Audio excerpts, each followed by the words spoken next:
당신의 마음을 소중히 여기는 안산 단원 FM.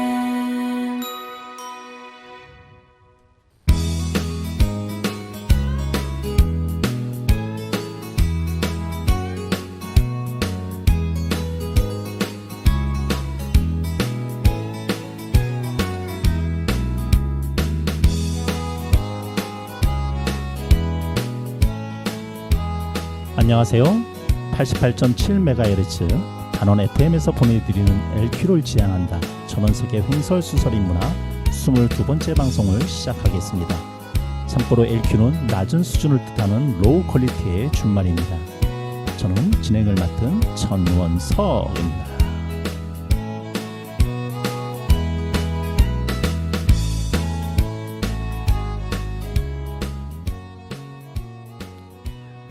지난 13일 밤 발생한 최대 진도 6강의 강진으로 피해가 컸던 일본 후쿠시마현에서 지진에 의한 흔들림으로 손상된 캔맥주가 찌그러진 상태 그대로 판매되고 있어 화제다.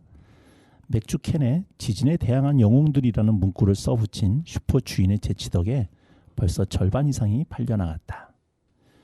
위의 글은 2021년 2월 17일 문화일보에 실렸던 기사 가운데 일부 구절입니다. 이와 비슷한 이야기가 또 있지요. 일본의 사과 산지 아오모리현에서 큰 태풍이 온 적이 있습니다. 태풍으로 인해 90%의 사과가 땅에 떨어졌습니다. 모든 농부들이 낙심했지만 한 농부는 남아있는 10%의 사과에 주목했습니다.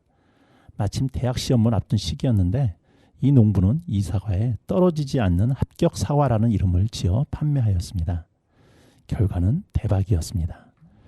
기존 사과보다 10배나 비싼 가격임에도 불구하고 날개도 진 듯 팔렸던 것입니다.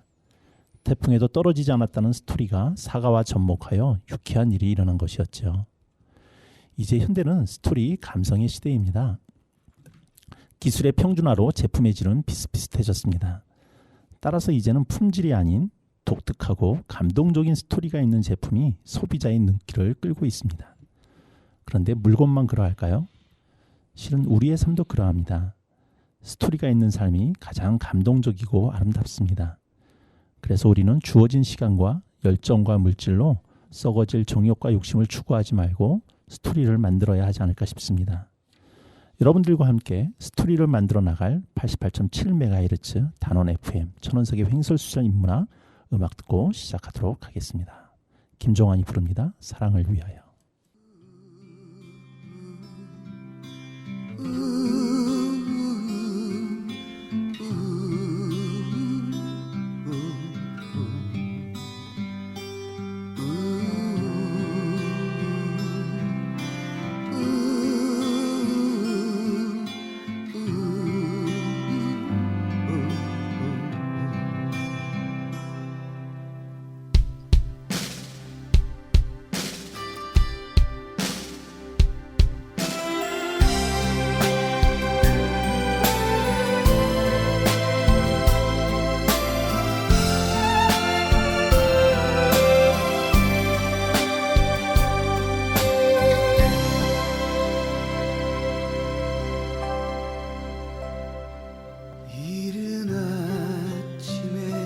잠에서 깨어 너를 바라볼 수 있다면 물안개 피는 강가에 서서 작은 미소로 너를 부르리.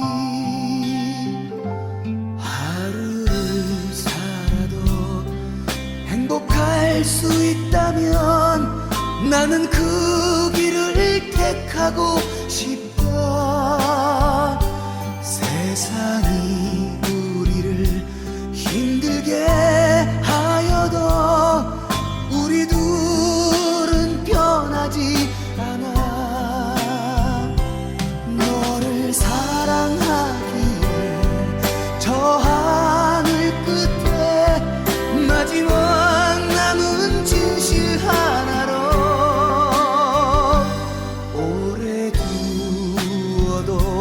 진정 변하지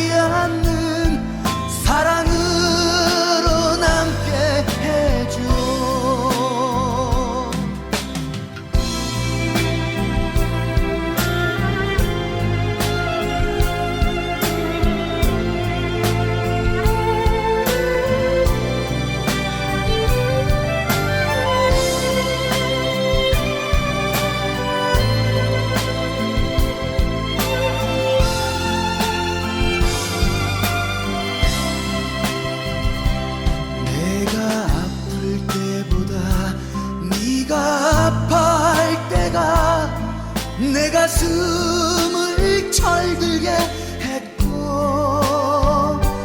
너의 사랑 앞에 나는 옷을 벗었다 거짓의 옷을 벗어버렸다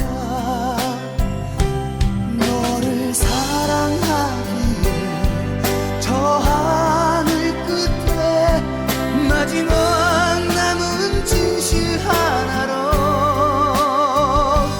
오래 두어도 진정 변하지 않는 사랑으로 남게 해줘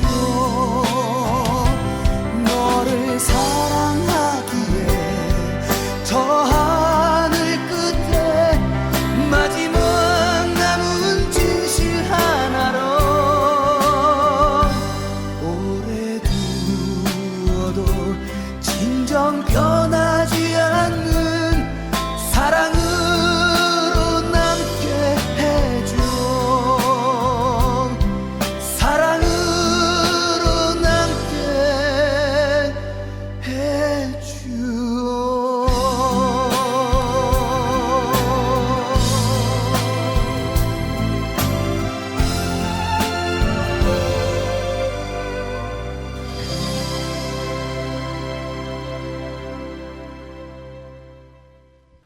네, 김종환이 불렀습니다. 사랑을 위하여. 네, 오늘은 2023년도 안산의 책을 말한다 두 번째 시간을 가져볼까 합니다. 한 달 전쯤에 안산의 책 청소년 부분 훌훌을 가지고 독서 토론 모임이었던 책 너머 우리 선생님들을 모시고 같이 이야기를 나눴었는데요. 오늘은 아동 부분입니다. 어린이 부분 그리고 펌킨맨이 나타났다 유소정 씨가 쓰고 김상욱 선생님이 그린 비룡소에서 나온 작품이네요. 그리고 펌킨맨이 나타났다 이 작품을 가지고 오늘 같이 이야기를 나눌 텐데 오늘 이 도서를 가지고 이야기를 나누실 선생님들은 나들 독서 모임 선생님들이십니다. 오늘 세 분 선생님께서 스튜디오에 와주셨습니다. 오늘 이 선생님들과 같이 한번 안산의 책 그리고 펌킨맨이 나타났다를 샅샅이 해부해보는 시간을 같이 갖도록 하겠습니다. 네, 선생님들 반갑습니다. 안녕하세요. 안녕하세요. 네, 반갑습니다. 자, 귀한 말걸음 해주셨는데요. 우리 선생님들 소개를 좀 먼저 부탁을 좀 드리겠습니다. 개인 소개부터 좀 부탁드릴까요? 네, 우리 선생님부터. 네. 안녕하세요. 저는 마들협회 독서심리 상담사로 활동하고 있는 이우미 경입니다. 아, 죄송합니다. 제가 아까 나들이라고 잘못 소개해드렸는데요. 정확하게 명칭이 마들협회입니다. 그냥 마들협회인가요? 아까 네네. 뒤에 심리상담이 마음을 들어주는 심리상담사협회를 줄여서 그냥 마들협회 이렇게 네. 얘기하고 있습니다. 마들협회. 네, 네. 좋습니다. 네, 안녕하세요. 저도 마들협회 같이 활동하고 있는 나경미고요. 저희 마들협회는 감골도서관에서 독서치유 상담사로 활동하고 있는 여러 선생님들이 모여있는 동아리 모임이고요. 저는 그리고 안산에서 지금 그림책 모임 활동을 하고 있으면서 그림책 심리성장연구소를 운영을 하고 있습니다. 네, 반갑습니다. 이름만 들어도 뭔가 이렇게 전문가 포스가 확 느껴지는 네, 기대됩니다. 네. 우리 다음 선생님. 네, 안녕하세요. 마들협회 양정아입니다. 저희 마들협회는 감골도서관에서 양성한 독서심리 상담사 선생님들이 함께 모여서 만든 협회로요. 2013년도에 시작해서 공모사업으로는 경기 꿈의학교 성평등 기금을 꾸준하게 운영을 했고요. 그리고 이제 지역에 있는 아동들을 대상으로 한 다양한 독서 관련 프로그램을 진행하고 있습니다. 저희 공동체는 지역사회 공동체를 확장하고 그리고 이제 지역사회의 아동 교육 프로그램 역량 및 권익을 향상시키기 위해서 많은 노력을 하고 있는 그런 단체입니다. 감사합니다. 네. 네, 아나운서를 하셔도 될 것 같은 똘똘한 목소리. 저희 이번 회장님이십니다. 그러시군요. 네네. 그럼 지금 마들협회는 2013년부터 시작하셨다면 10년째 되셨네요. 네. 적은 횟수가 아닌데 그러면 회원 수도 꽤 되실 것 같아요. 네, 12명입니다. 그러니까 이게 처음에 시작하셨던 분이 12분이시란 건가요? 아니면은 아니요. 처음에 감골도서관에서 양성했던 분들은 40명이었어요. 네. 그리고 처음에 동아리로 시작을 했었고요. 동아리로 시작했을 때는 거의 40명 가까운 분이 다 참석을 했었죠. 근데 이제 횟수를 거듭하면서 많은 분들이 빠져나가셨고, 그리고 한 20명 정도 이렇게 그 동아리로 책 모임을 하다가 18년도부터 네네. 저희가 이게 협회를 만들어서 그럼 이걸로 본격적인 어떤 그 활동을 좀 체계적으로 해보자라는 취지에서 18년도부터 그 기금 사업을 공모해가지고 활동을 했던 것 같습니다. 네, 네. 그렇게 해서 이제 전문적으로 상담과 이런 쪽으로 활동하시는 분이 12분이시고 네. 12분이 또 이제 같이 공동으로 하시다가 개인별로 또 상담으로 나가시기도 하실 거고. 그렇죠. 네, 네. 40명 처음 양성되셨던 분들 중에는 개인적으로 공부의 뜻을 두시고 뭐 대학원 진학을 하신 분들도 있고 또 연구소 같은 거를 뭐 따로 내신 분도 있고 네. 뭐 그렇게 진행이 되고 있죠. 네. 뭐 그때 연결됐던 인적 네트워크가 꽤 나름대로 큰 힘들이 되시겠다 싶은 생각이 좀 듭니다.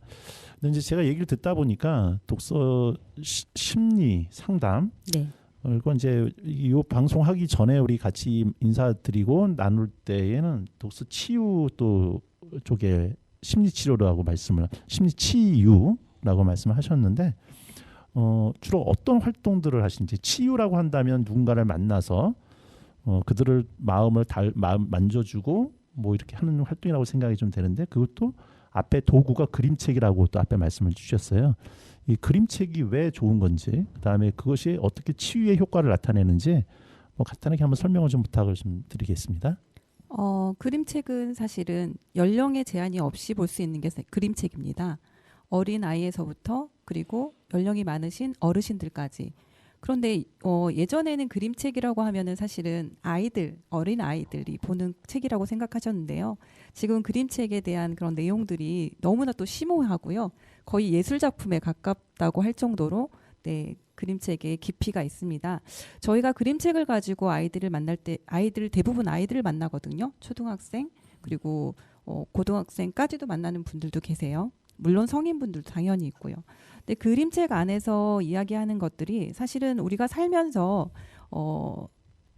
보여지는 장면들이 그림으로 이렇게 나타나 있는데, 어떤 우리가 문제 상황이 생길 때 있잖아요. 친구 간의 문제라던가 부부 간의 문제, 가족 간의 문제, 여러 문제 상황에서 우리가 부딪힐 때 사실은 쉽게 병원을 찾아갈 수는 없잖아요. 상담을 받기 위해서. 그게 좀 발걸음이 좀 어렵기도 하죠. 그래서 그런 분들이 마음에 뭔가 있는데 그걸 풀어낼 곳이 없단 말이죠. 그러면 그림책 안에서 이런 프로그램에 참여하시는 분들이 함께 자연스럽게 자신이 가진 문제 상황을 들여다볼 수 있는 그게 바로 그림책의 효과라고 볼 수 있습니다. 예. 네. 그림책을 저희가 또 사용하는 이유 중에 하나는 저희가 만나는 분들이, 그러니까 뭐 어린 뭐 초등학교 저학년 친구들부터 성인 노인분들까지 다양하기는 한데 회기가 그렇게 길지가 않거든요. 그렇겠죠. 예. 짧게는 4회기, 길게는 저 같은 경우는 14회기를 상반기 하반기 해가지고 28회기까지 만나보기는 했지만 그 기간에 어떤 마음을 치유하거나 한다는 일이 쉽지를 않잖아요.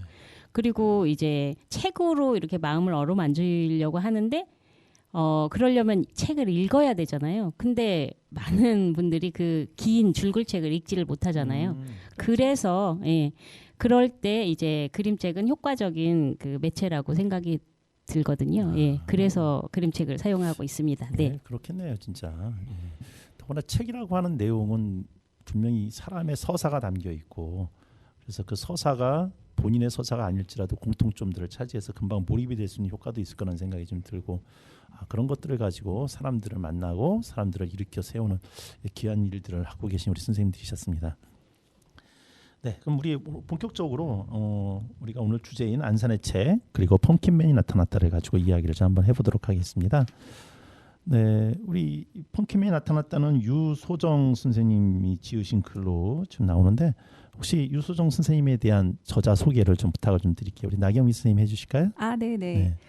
저희 그리고 펌핑맨이 나타났다 저자 선생님을 제가 직접 만나 뵙고 싶었는데 만나 뵙지는 못하고 신문 글에 이제 쓰신 내용을 제가 봤는데요.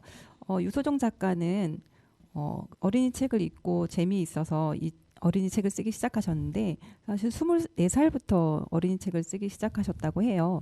미국 일리노이주의 대학에서 심리학과 그리고 글쓰기를 공부하시면서 어린이 책을 이렇게 관심을 가지게 되신 그 계기가 된 게 영어 그 도서관 학원에서 선생님으로 활동하면서 그 어린 아이들과 글쓰기 공부를 하면서 관심을 가지게 되었고요. 그래서 원래는 성인 문학을 쓰려고 하셨지만 어린이 책에 좀 관심이 더 끌리셔가지고 작가의 길로 들으셨다고 하는데 첫 작품으로는 지구에서 벗어나는 13가지 방법이라는 책으로 그 1회 이동화가 재밌다 우수상을 수상하셨고요. 그리고 펑킨맨이 나타났다 책이 이제 100여 명의 어린이 심사위원이 참여하는 2022년 스토리킹 수상작으로 뽑히게 되었고요. 지금 현재는 코딩 교육 관련 회사에서 일하고 계신다고 합니다. 네. 그래서 초등학생 친구들이 디지털 세계에서 현실 세계의 그런 어떤 구분하는 어려움을 느끼는 부분을 이렇게 같이 느끼고 실감나게 이런 관심을 두고 이 책을 또 쓰셨다고 합니다. 네.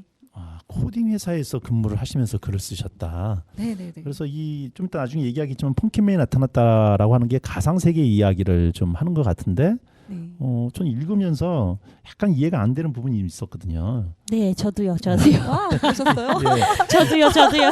이 아이들의 네네. 제가 AI 아니 AI가 아니라 이걸 AR이라고 가상, 그러나요? 가상 현실. 공간이라고 하면 네. 메타버스가 우리 네. 지난해 그렇죠. 엄청난 열풍을 불러일으켰던 메타버스와 가상 공간이라는 곳이 예. 그 공간이잖아요. 아마 세대 차이가 아닐까 네. 싶기도 한데요. 저 네네네. 작년에 메타버스 배우면서 네네. 강사님 앞에서 욕도 나왔습니다. 이게 네네. 연식의 차이를 보여주는. 네네네. 그런 면에서 아이들의 그런 마음들을 잘 이해를 하실 수가 있었겠구나라는 생각을 좀 드네요. 네, 맞습니다. 네. 네. 자, 그러면 우리 이 방송을 들으시면서 그리고 펑킨맨이 나타났다 이 책을 아직 읽지 못한 우리 청취자들을 위해서 줄거리를 좀 소개를 해주셨으면 좋겠는데 우리 양장아 선생님 해주실까요? 네. 이 책의 내용은 부모의 이용과 잘하는 게 없다고 생각하는 낮은 자존감을 가진 예지가 유일하게 잘하는 것은 미술이었습니다. 예지는 이 미술에서만큼은 엄마의 기대에 부응하고 싶었는데요.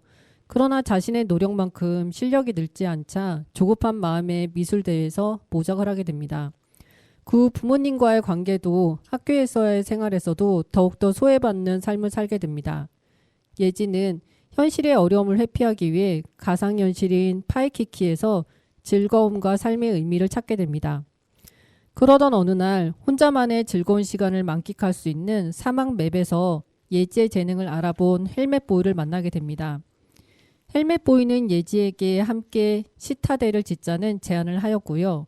처음에 예지와 헬멧보이는 멋지게 한 팀이 되어 사람들이 좋아하는 시타델을 만들고 자신의 가능성과 능력을 인정받으며 가상세계에서의 삶을 즐겼습니다. 하지만 어느 순간부터 헬멧보이는 자신의 야심을 충족시키기 위해 예지에게 지나친 요구를 하였고요.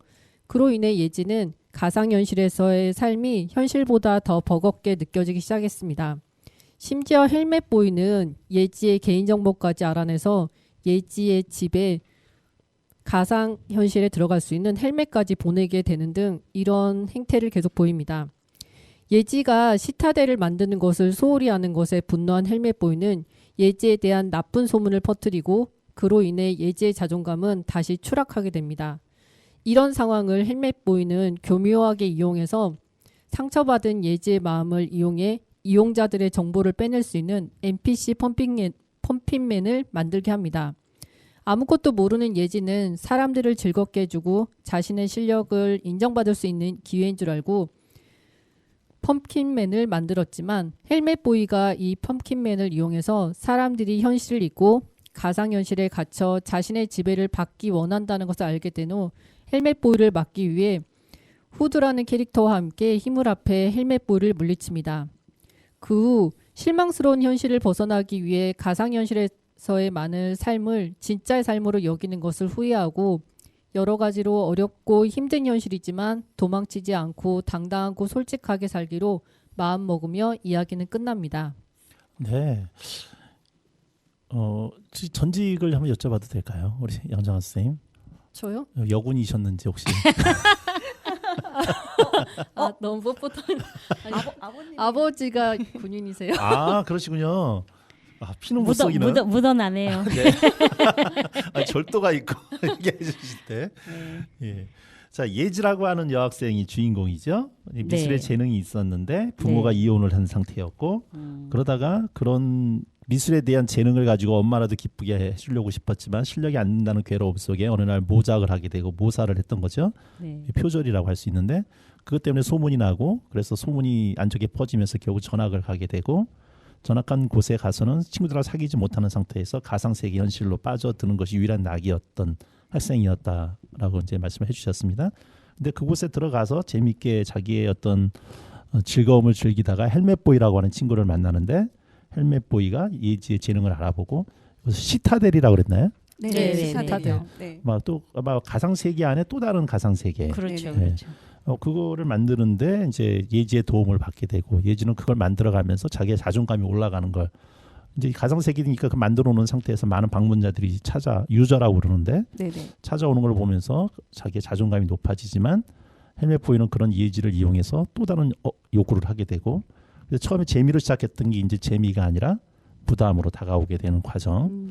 네, 그런 상황들을 거치면서 나중에는 이제 그 헬멧보이에 의해서 큰 문제가 일어날 뻔했지만 잘 파헤쳐 나왔다라고 하는 것으로 이제 책이 끝나는 것 같습니다. 네, 그럼 이 줄거리를 가지고 우리 이야기를 좀 해야 될 텐데요. 네, 그 전에 잠깐 좀 노래 한 곡 듣고 시작하는 시간을 좀 갖도록 하겠습니다. 제가 노래 부탁을 좀 드렸더니 BTS의 페르소나를 우리 나경민 선생님께서 추천을 좀 해주셨어요. 아마 책하고 또 연결되지 않나 그런 생각이 좀 듭니다. 예, BTS가 부릅니다. 페르소나.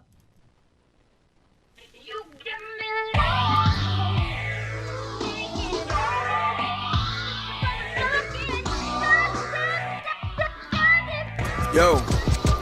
나는 누구인가 평생 물어본 질문 아마 평생 정답은 찾지 못할 그 질문 나는 놈을 고정 말 몇 개로 답할 수 있었다면 신께서 그 수많은 아름다움을 담아주신 나는 겠지 how you feel 지금 기분이 어때 사실 난 너무 좋아 근데 조금 불편해 나는 내가 개지 돼지인지 뭔지도 아직 잘 모르겠는데 남들이 와서 진주 먹거리를 꺼내 예전보단 더 웃어 소환했던 슈퍼히로 이제 진짜 된 것 같아 근데 가수로 뭐 말들이 많어 누군 달리라고 누군 멈춰서라 해 얘는 숲을 보라고 걔는 들고 들보라 해내 그림자 나는 망설이 이라 쓰고 불렀네 개그가 되고 나서 망설인 적이 없었네 무대 아랬던 나는 조명 아랬던 자꾸 나타나 하지라기처럼 뜨겁게 자꾸 날 노려보네 야 이 짓을 왜 시작한 거지 벌써 이제냐 넌 그냥 들어주는 네가 있단 게 막 좋았던 거야 가끔은 그냥 싹 다 헛소리 같아 샤면 나오는 거 알지 시기 같아 나 따위가 무슨 뮤직 나 따위가 무슨 truth 나 따위가 무슨 소명 나 따위가 무슨 뮤즈 내가 아는 나의 흠어점 그게 사실 내 전부 세상은 사실 아무 관심 없어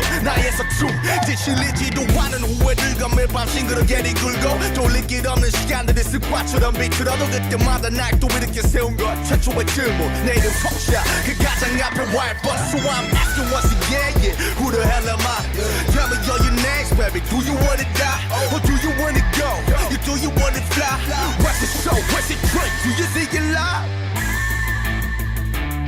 oh shit I don't know man but I know one thing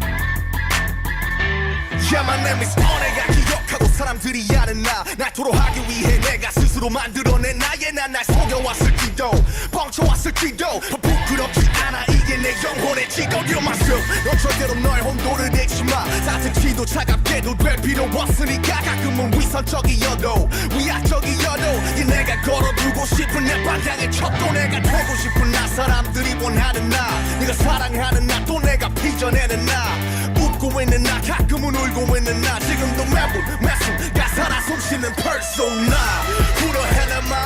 I just wanna go I just wanna fly I just wanna give you all the voices till I die I just wanna give you all the shoulders when you cry Persona Who the hell am I?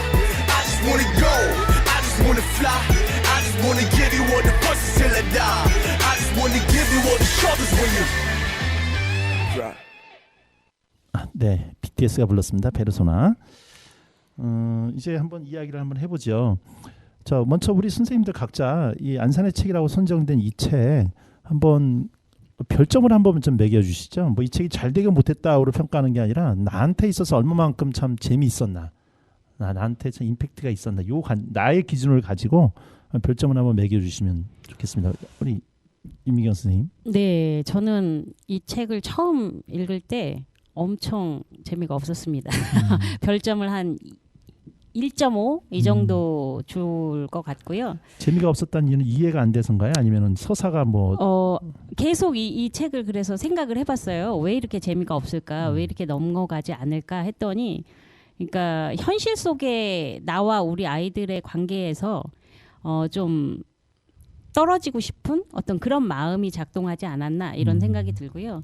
또 두 번째로는 여기에 등장하는 그 용어들 자체가 저하고는 좀 거리가 먼 가상 현실과 관계된 게임 용어 이런 것들이 저는 전혀 와닿지가 않았던 것 같아요. 네. 뭐 처음에는이라고 했는데 그러면 한 번 더 읽으셨다는 얘기죠? 예. 한 번 더 읽고 조금 이제 깊이 그 써가면서 막 이렇게 읽었더니 네. 조금 이해가 되면서 그리고 이제 제가 이제 우리 아이들하고의 관계에서 거리를 두고 싶었다고 했잖아요. 근데 사실은 거리를 둘 수가 없잖아요. 우리 아이도 맨날 거의 뭐 밤새도록 이걸 하고 다음 날 학업에 지장이 갈 정도의 어떤 그런 상황이 현실 속에서 일어나다 보니까 이제 훅 다가가지게 되는 거죠. 그럼에도 불구하고 이렇게 재밌지는 않았습니다. 그래서 읽고 나서는 그래도 조금 더 자세히 읽어 보니까 한 3점 정도, 네. 별점 3점 정도의 어떤 그런 점수를 줄 수 있을 것 같습니다. 네. 어디까지나 이건 개인 소견임을 네. 말씀드립니다. 전적으로 제 개인 소견입니다. 네. 네. 네. 네, 우리 나경민 선생님. 저는 바로 저는 4.8점 가겠습니다. 와. 네네. 읽자마자 저는 좀 빠져드는 편이었어요. 네. 전 성인 문학을 많이 읽는 편이긴 하나 이제 아이들을 만나고 있기 때문에 그림책을 많이 또 보잖아요. 근데 이제 청소년 아동 문학은 제가 긴긴 밤 읽고 정말 그 이후로 이제 안산의 책을 계속 읽고 있긴 하지만 이 책도 지금의 우리 아이들을 좀 들여다볼 수 있는 아주 좋은 책이라 성인 입장에서 어른의 입장에서 저는 그렇게 봤고요. 예지의 어떤 그 상황을 좀 같이 따라가 보는 그런 어떤 시간이었던 것 같고요. 그러므로 지금의 우리 아이들 디지털 공간 안에서의 디지털 공간이 아이들의 놀이터가 되었잖아요. 지금은. 그래서 그 부분에서 지금의 청소년들을 좀 이해하고 그리고 그 안에서 어떤 고민을 가지고 그리고 어떤 문제가 생기고 있나 저는 그렇게까지 이렇게 들여다보면서 너무 흥미롭게 재미있게 읽었고요. 네, 여기까지. 네. 저는 내용에 대한 건 좀 감상평은 예. 조금 이따가 다시 또. 저는 네. 여기 이 책을 아이들이 이렇게 수상작으로 뽑았잖아요. 그러니까 물론 어른 심사위원도 계셨지만 근데 이 책 앞에 보면 그 아이들의 심사평 이런 한두 줄짜리의 심사평들이 있는 거예요. 근데 그 심사평들이 되게 좋게 나와 있어서 이런 것들을 알아낼 수 있는 아이들의 시선 이거가 굉장히 이렇게 놀라웠고 진짜 이렇게 재밌어? 하면서 읽어봤는데 그거에 못 미쳤던 것 같아요. 네. 저는 우리는 기대에. 늘 성인 우리 어른의 눈으로 계속 우리는 판단을 하고 있고 평가를 하고 있기 때문이지 않을까 저는 잠깐 그 생각을 했고요. 우리 아이들이 정말 이렇게 심오한 어떤 심사 기준을 이렇게 적어주신 걸 보고 대단하다. 생각들이 이렇게 깊은 생각하고 있구나. 네, 라는 생각도 했습니다. 그러면서 잠깐만요. 저는 우리 양정환 선생님 무슨 말씀 듣고. 네네. 선생님께서 너무 열되게 막 이야기를 하셔가지고 저는 지금 현재 메타버스 수업을 하는 입장에서 보면 좀 많이 활성화가 됐으면 좋겠고 그리고 아이들이 많이 알았으면 좋겠고 이런 마음인데 조금 부정적으로 나와서 조금 마음이 안 좋았어요.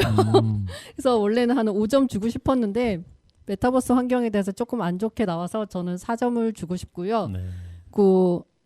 요즘 메타버스에 대해서 좀 주춤해졌긴 했지만 작년까지는 엄청 핫했고 그리고 앞으로 AI랑 합해져서 메타버스에 대해서 많은 관심을 가져야 될 것 같은데 이거를 어떻게 하면 좀 더 잘 사용할까에 대해서 생각할 생각하는 그런 계기가 되는 그런 책이라고 저는 생각을 했습니다. 네, 결국은 이제 내 밥벌이에 유익한 책이 네네, 그걸 기준으로. 네, 아주 사심을 담은 평점들을 네. 내리셨습니다. 네. 네, 우리 이미경 선생님 아까 하시려는 얘기. 이거 정말 개인적인 적인데요. 심사평을 쓴 친구들이 5, 6학년에서 중학생 정도의 친구들이더라고요.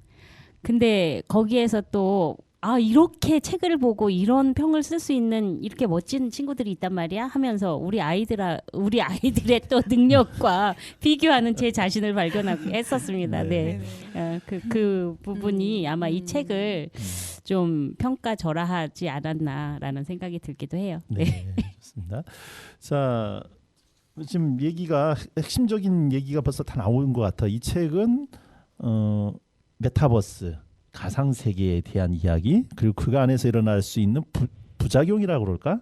네. 어떤 이런 것들 어른의 시각으로 봤을 때 염려가 될 수 있었던 부분들을 이제 어떤 스토리상으로 좀 담아냈던 부분들. 그래서 어른의 시각으로 봤을 때 우리 아이들의 세계가 이런 세계구나를 이해할 수 있는 그런 장점도 있고 또 더 겸하여서 서사적인 재미도 있을 뿐더러 그런 이제 부작용에 대한 염려도 같이 해볼 수 있는 책으로 왔기 때문에 좀 우리 선생님들이 좋은 점수를 주지 않나 싶고요. 또 이제 선생님들이 소개하셨듯이 이 책은 아이들 100명의 심사위원단들이 보통 어린이 문학이라고 해도 심사위원들이 보통 기성 어르신들 전문 소설가들에 의해서 심사가 매겨지는데 아이들 100명의 눈높이에서 평가를 내린 책이기도 하다라는 점에서 특이한 점인 것 같습니다. 자, 그런 점에서 우리 양정화 선생님께서는 이 책의 메타버스를 좀 수업을 하고 계신다고 그러셨는데 네. 이 책을 읽으면서 가장 뭐 감상평이라고 그럴까요? 아니면은 이제 이 책에 대한 가장 기억에 남는 부분이 있다면 어떤 부분이실까요? 저 같은 경우에도 좀 이렇게 예지처럼 좀 기분이 안 좋을 때라든지 속상할 때가 있으면 완전히 우리 SNS라든지 아니면 여기서 나오는 것처럼 뭐 맵 만들기에 푹 빠져서 하루 종일 맵을 만들고 있는 경우가 있는데 그런 것처럼 때때로 우리는 타인의 SNS를 보면서 아니면 내 자신의 과거의 사진 같은 걸 본다든지 아니면 다른 사람이 만든 작품을 보면서 거기에 빠져 있는 경우가 많아요. 그래서 이제 현실에서 느낄 수 없는 성취감을 다른 곳에서 찾는 경우가 있는데 여기 책에서 읽은 것처럼 힘든 현실을 피하기 위해서 가상세계에 들어가 있고 그리고 이제 거기에 몰입하는 게 어쩌면 그게 좋은 거는 아닌 것 같다는 느낌이 들긴 들었거든요. 그래서 이제 우리의 일상의 모습을 다시 한번 생각해보는 계기가 되는 그런 책 내용이었다 이런 생각도 듭니다. 네. 우리 선생님은 메타버스를 하고 이런 걸 자주 해보시니까 우리 다른 학부모님들의 염려하는 거에 비해서는 좀 우리 자녀에 대한 그런 염려는 좀 덜 하시겠다는 생각이 좀 드는데 어떠세요? 저는 저희 아이 보고 같이 제가 뭐 메타버스 잽 이거 만들었는데 엄마 잘 만들었는지 볼래? 막 이러고 같이 뭐 엄마가 만든 퀴즈인데 한번 맞춰볼래? 이런다든지 엄마가 만든 이번에 뭐 제페토 캐릭터인데 이거 어때? 막 이렇게 물어본다든지 그런 행동을 하고요. 실제로 아이도 그쪽 계통으로 진로를 정해서 나가기는 해서 많이 염려하지는 않는데 너무 몰입만 안 한다면 괜찮다고 생각하거든요. 그리고 미래 사회는 새로운 기술을 배울 그런 사람과 배우지 못하는 사람으로 나뉜다고 생각하기 때문에 보통 부모님들께서 메타버스 하면 게임 이렇게 연결하시는데 그거보다는 저는 많이 개방적이라고 생각합니다. 네. 아까 우리 이미경 선생님은 좀 이 부분에 대해서 좀 부정적인 얘기를 내가 잘 모르니까 네. 지금 양정환 선생님이 하셨던 말씀을 들으시면서 어떤 생각이실까요?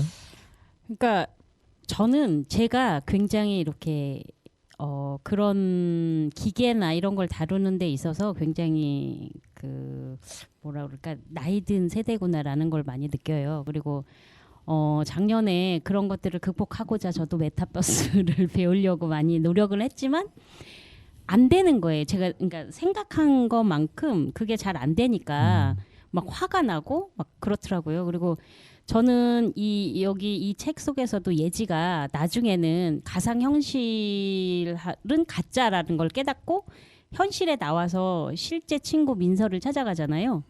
그러니까 저는 답답하고 현실에 답답하고 하는 어떤 그런 부분을 양정화 선생님처럼 가상 세계에서 뭔가를 구축하면서 그 스트레스를 해소하거나 이러지 않고 그 깨달은 예지처럼 그냥 현실에서 친구를 찾는 이런 활동에 더 그 치중되어 있는 사람인 것 같아요. 네. 그러니까 양정화 선생님이 말씀하시는 것들이 어느 정도 필요하다고 생각은 들거든요.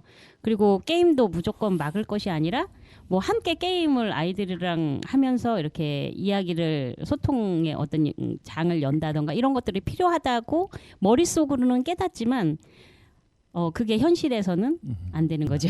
네, 이게 밥벌이와 아니냐의 차이일 것 같아요. 네, 우리 나경민 선생님 어떻게 보실까요? 책은? 저는 네, 양정환 선생님이 메타버스 말씀을 하셔서 저도 이제 메타버스에 관심이 좀 많았고 이 시대의 어떤 흐름이고 그렇기 때문에 이 메타버스라는 개념이 사실은 갑자기 나온 게 아니거든요. 이게 그 1992년 그 닐 스티븐 그 가상 소설에 나오는 스노우 크러쉬라는 그 책의 소설책에 나온 용어였거든요. 그래서 우리는 계속 메타버스 공간 안에서 이게 계속 기술만 조금씩 더 발전을 해왔지 우리는 그 안에서 계속 살고 있었는데 사실은 우리 지금의 디지털 세대와는 다르게 지금 기성세대들은 익숙하진 않은 거죠.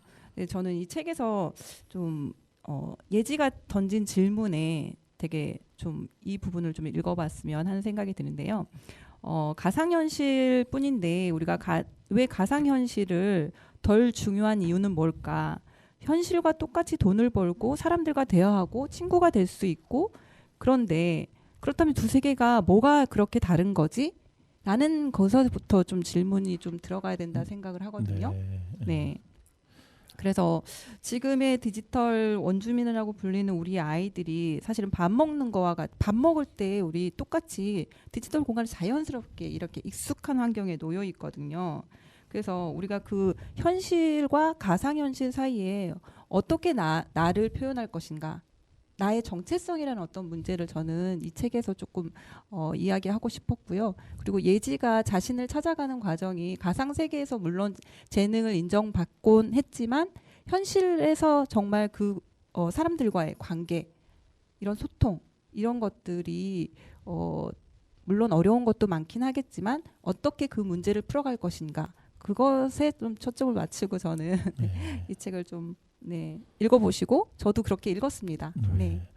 그러니까 우리가 어른들의 입장에서 아직 가상 세계를 잘 모르는 입장에서 현실과 가상, 말 그대로 가상은 실제 세계가 아니기 때문에 실제 세계에서 충족되지 못한 것을 가상 세계에서 충족시킨다고 해서 그것은 정말 그 말대로 말 그대로 가짜의 세계일 뿐이지 내 현실을 추동할 수 있는 게 아니다 보니 거기에 매몰되는 것 자체에 대한 부담, 염려들이 있을 텐데 이제 이 책은 제가 느낄 때는 이 가상과 현실의 구분에 대한 것들을 이제 뭔가 지을 필요가 없다라고 하는 것까지 나오지 않았나 이런 생각이 좀 들어요. 네네.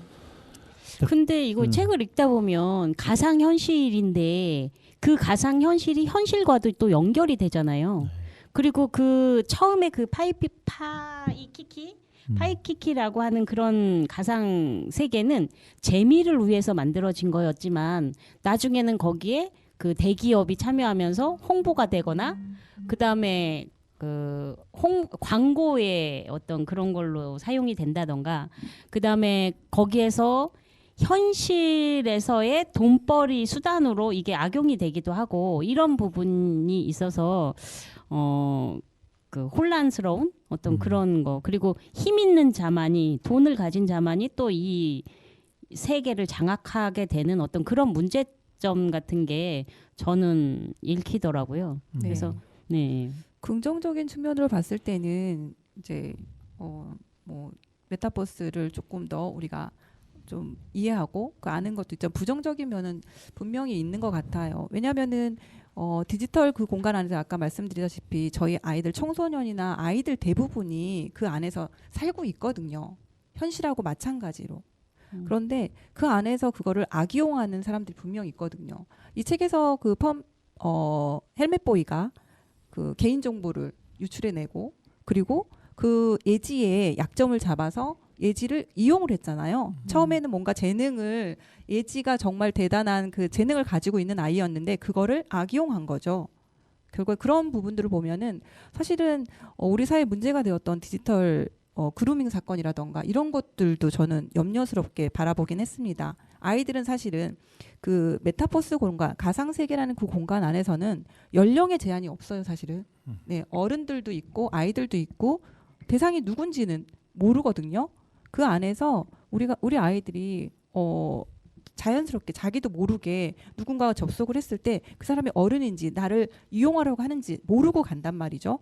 근데 분명히 그런 사건들이 계속 일어나는 건 앞으로의 또 문제 우리가 어른들이 그걸 좀 지켜봐야 할 부분이라고 생각을 합니다. 네. 네. 양정환 선생님 저 한번 방어해 주신 내 밥벌이니까 입장에서 지금 계속 부정적인 부분에 대해서만 걱정을 하시는데 그 요즘 청소년들이 꿈이 없는 친구들도 많고 그리고 이제 솔직히 공부 못하면 학교에서 거의 이렇게 뭐 잠만 잔다든지 뭐 나는 벌써 루저야 이렇게 생각하는 친구들이 있는데 가상현실 같은 경우에는 확장 경제 역할을 해요. 그래서 우리가 현실에서 만났던 거를 이제 가상현실에서 만나기도 하고 그리고 이제 가상현실에서 나만의 재능을 펼쳐서 자신의 이제 자존감도 향상시킬 수 있고 실질적으로 경제적인 활동도 가능하거든요. 그래서 예를 들어서 렌지라는 제페토의 크리에이터 같은 경우에는 자신이 그 그림을 잘 그리는 부분에서 재능이 있다는 걸 발견해서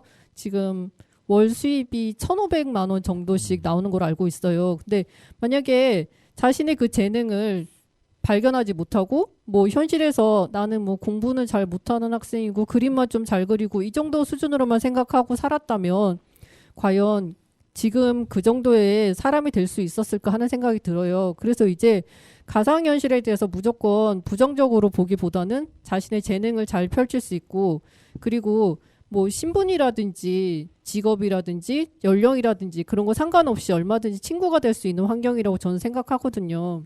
그래서 우리 좀 연세 드신 분들이 무슨 얘기만 하면 뭐 꼰대네 이런 얘기를 하는데 가상현실에서 만나서 이야기를 하면 저분이 어르신인지 아이인지 모르는 상태에서 그냥 평등한 상태에서 같이 대화가 가능하거든요. 그래서 저도 이제 뭐 제페토에서 정말 예쁜 옷을 입고 돌아다니면 제가 나이가 몇 살인지 아이들이 몰라요. 그래서 막 말 시키고 막 그러는데 이렇게 그냥 나이 같은 거 상관없이 편하게 긍정적인 부분으로 본다면 누구나 친구가 될 수 있는 환경이 아닐까.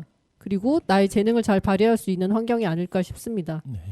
자 그러면 아까 이제 우리가 BTS 페르소나라는 노래를 들었듯이 네네. 가상현실에서의 나의 또 다른 페르소나가 이제 구현된다라고 했을 때 이 책에서도 예지는 현실에서는 친구들도 없이 네. 뭔가 왜소하고 자존감 낮은 학생이지만 이 세계에 들어가서는 자존감 높이 사람들한테 주목받는 어떻게 완전히 다른 페르소나를 좀 보여주고 있단 말이죠. 그럼 이렇게 다른 페르소나로 가진 가상현실에서의 이것이 현실 세계로 거꾸로 영향을 줘서 현실 세계에서의 자존감을 높이는 역할을 하는 건지 아니면 우리가 가상과 현실을 구분을 못 해가지고 가상에서의 어떤 폭력성이 현실로도 반영이 돼서 그것이 문제가 된다는 것을 종종 듣는데 어떻게 보면 종이 한 끗 차이인 것 같지만 가상과 현실에 있어서의 어떤 접합점의 경계가 모호해지고 이것이 현재로서는 긍정적인 것보다는 부정적인 시점이 아무래도 어른들 시각에서는 꽤 맞는 것도 사실이라는 생각이 좀 들어요. 그래서 이런 것들을 오히려 이제 이 책에서도 그런 긍정과 부정을 동시에 다 얘기를 했지만 지혜롭게 이걸 우리가 끄집어 오려면 그래서 아까 확장 경계라고 말씀하셨듯이 거기서 나름대로의 자기 재능도 발견하고 거기서 높아진 자존심을 현실로도 끌어올 수 있고 이렇게 하기 위한 좀 뭔가 지혜로운 방법이 있다면 어떤 게 있을까요?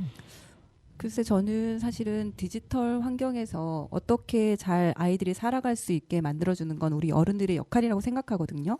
그래서 그 정말 디지털이라는 그 요즘에 미디어 리터러시라는 그 계속 지금 우리가 이야기하고 있는 부분처럼 디지털 리터러시도 이루어진다고 생각을 해요. 그래서 저희 아이들이 정말 그 안에서 어떤 나쁜 것들만 우리가 하고 있다라는 생각이 아니고 어른들 스스로가 디지털 리터러시 지혜로운 디지털의 어떤 그런 것들을 경험할 수 있는 그런 기회들을 자꾸 만들고 우리 아이들하고 사실 세대가 경계가 생기는 게 그 세대를 이해 못해서 뭐 라떼는 라고 얘기하는 것처럼 그렇게 세대를 이해 못해서 하는 것 부분들이 많잖아요.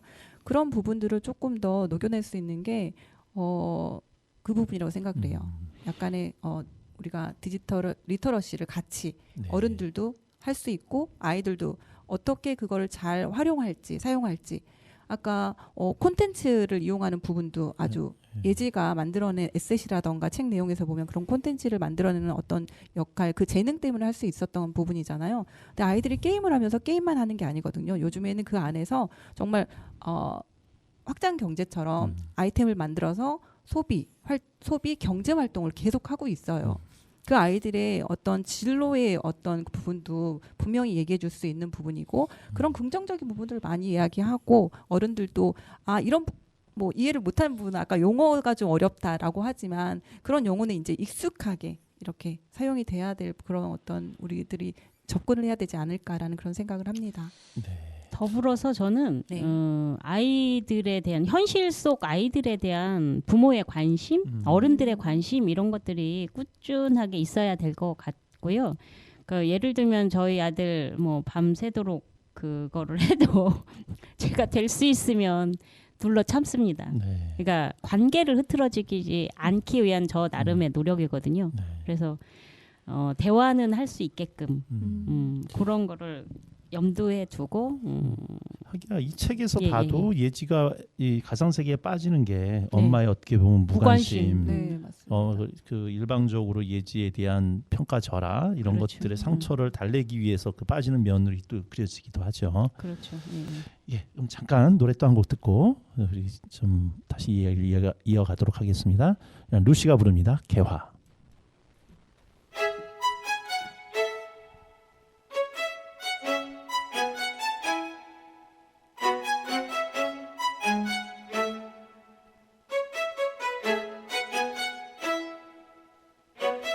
하루하루 아지랑이 끼는 이부시고 포근해진 얼음은 겨우 녹아내릴 것만 같아 동지서 딸기 낙인 밤 지나 헤매었던 발걸음 있잖아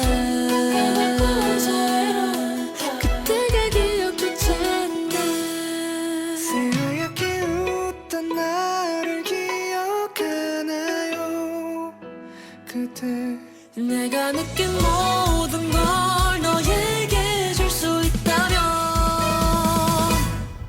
바람아 내게 봄을 데려와줘 시간아 나의 봄에 스며들어 점점 더 소리 없이 흘러이며 떨고 있는 초라한 맘은 흐르는 물에 연꽃처럼 전부 멀어져 갈 거야 넌 그저 그 자리에 그대로 새하얗게 웃던 나를 기억하나요 그대 내가 느낀 모든 걸 너에게 줄 수 있다면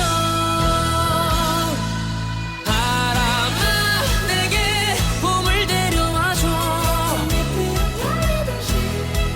시간아 나의 봄에 스며들어 점점 더 햇살에 깜빡깜빡 미끄러지듯이 우리 사이를 기지개 피듯 두 팔 벌린 꽃들처럼 그대 꿈도 내놓 아무것도 할 수 없을 것 같은 그만 혼자만 남아 시들지는 않을까 괜찮아 언젠가 다르게 피어날 거야 나는 그런 널 기억할 거야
네. 항상 느끼는 거지만 이 1시간 주어진 시간이 1시간이라고 하지만 실제로 음악 듣고 어쩌고 하다 보면 1시간을 제대로 얘기 못 하게 되는 경우가 많습니다. 그래서 벌써 시간이 거의 다 돼서 뭐 책 내용에 대해서는 진짜 어떻게 보면은 입구밖에 안 들어왔는데 좀 아쉬운 시간을 말씀드릴 수밖에 없을 것 같고요. 자, 한번 우리 선생님들 각자 요 책에 나오는 등장 인물이라든가 아니면 인상 깊은 장면들을 가지고 한번 키워드를 통해서 한번 이야기를 한번 해주셨으면 좋겠습니다. 자, 우리 그럼 나경미 선생님부터 한번 부탁을 좀 드리겠습니다. 네, 저는 사실 170페이지에 예지가 헬멧 보이를 보고 있을 때 이제 문제 상황이 생겼었잖아요. 펌킨맨을 만들어내고 그런 상황이 만들어졌을 때 그 진짜 얼굴을 찾는 모습이 있어요. 진짜 모습이란 무엇일까? 내가 누구인지는 누가 찾아가는 것일까? 진짜 내가 누구인지는 스스로 알아갈 수밖에 없다. 밖에서든 안에서든. 가짜는 가짜고 진짜는 진짜다라는 그 문장이 있었거든요.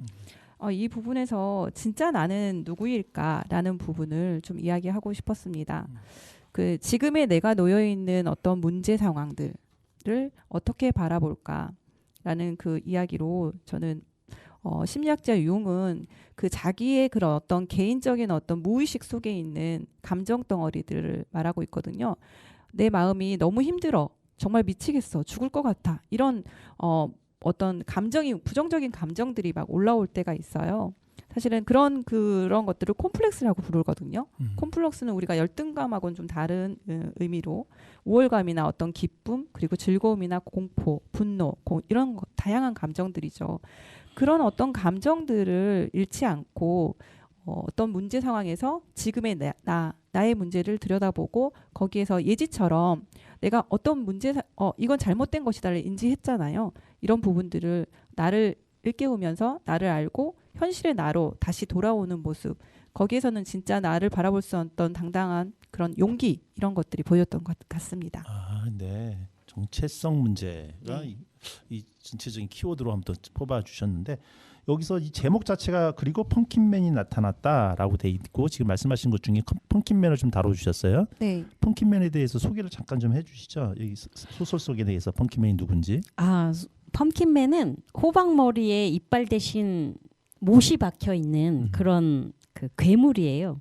그리고 그 모두 예지가 가상 세계에서 만들어낸 그런 괴물이고요. 처음에는 어떤 그 호박 나오는 할로윈 할로윈 이벤트로 만들어낸 이제 그 사람들에게 이렇게 좀 공포와 재미를 느낄 수 있도록 만들었던 그런 건데 나중에는 이 펌킨맨의 그 가발을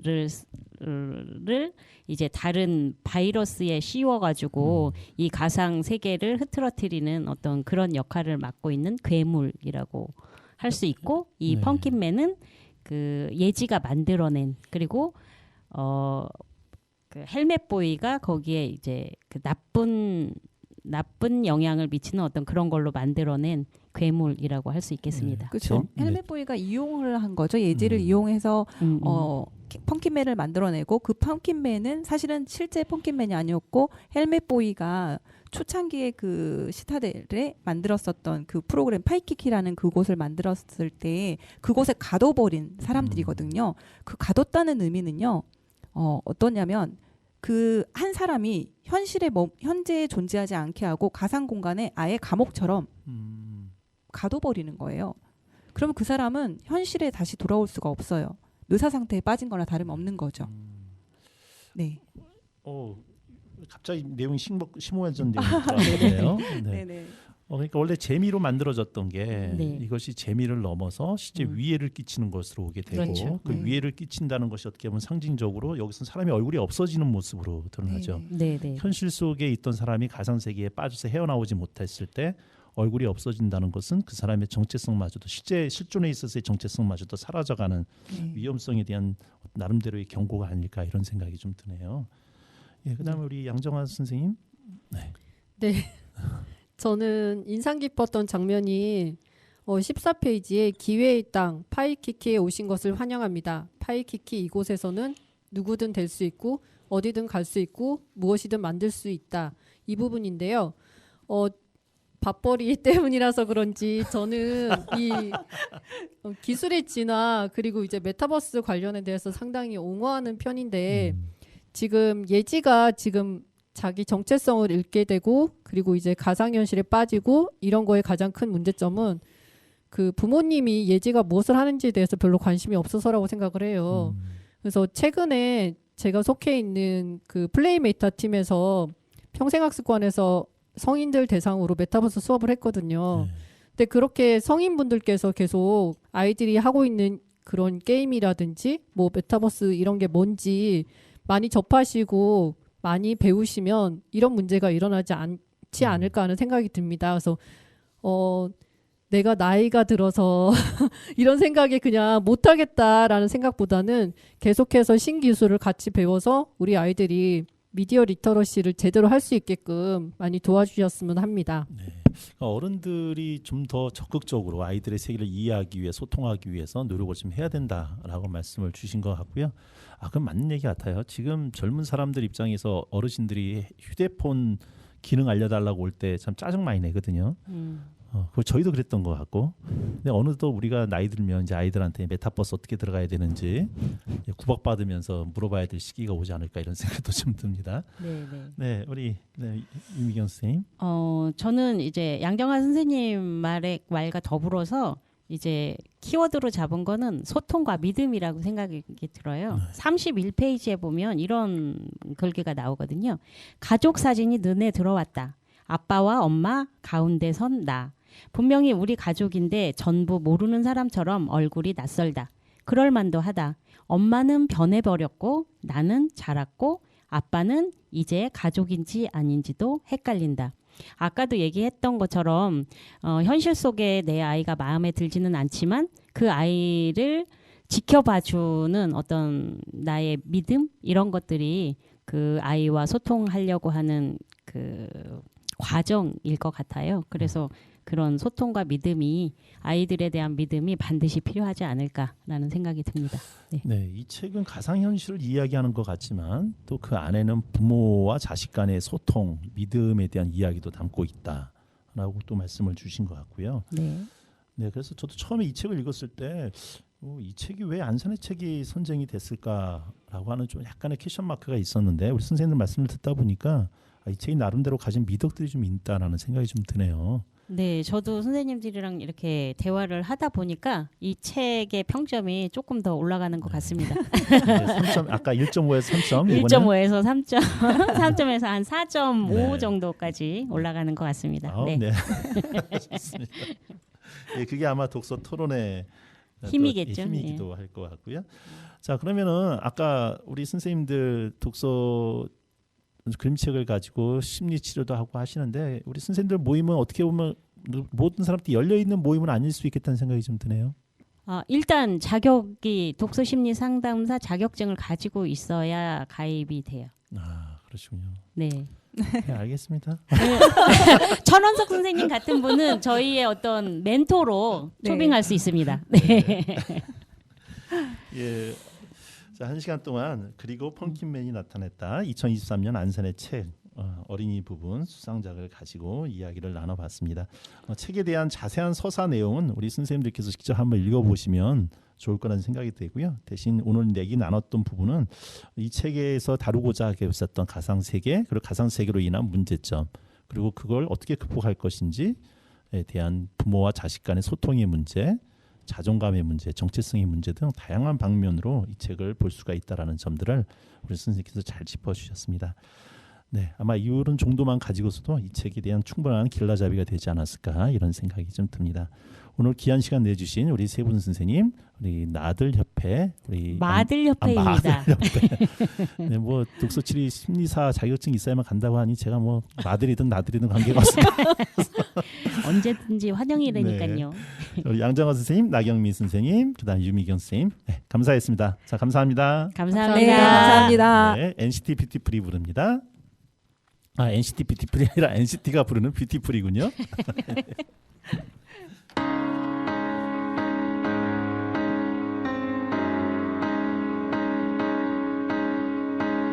You're the most important person in your life. So be yourself. Be beautiful. 그 누군가의 삶을 담기